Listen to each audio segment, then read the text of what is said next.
కడప ఉక్కు పరిశ్రమ ఏర్పాటు విషయంలో చొరవ తీసుకోవాలని ఉపరాష్ట్రపతి వెంకయ్య నాయుడిని టీడీపీ ఎంపీలు కోరారు. వెంకయ్యతో సమావేశమైన టీడీపీ ఎంపీలు ఉక్కు పరిశ్రమ ఏర్పాటుకు అనుకూలమైన పరిస్థితులున్నాయని తెలిపారు.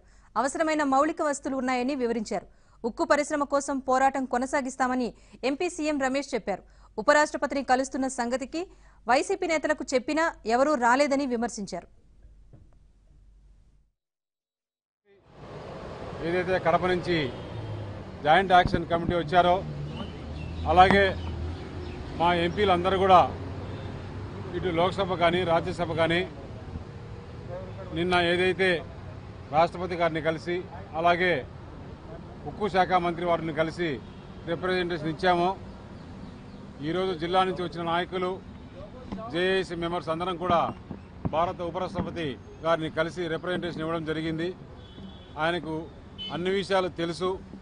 మీరు కొద్దిగా చొరవ తీసుకొని దీన్ని ముందుకు తీసుకెళ్తే బాగుంటుంది. జిల్లాలో చాలా ఆందోళనలు ఉన్నాయి. దీనిపైన నేను కూడా దీక్ష చేశాను.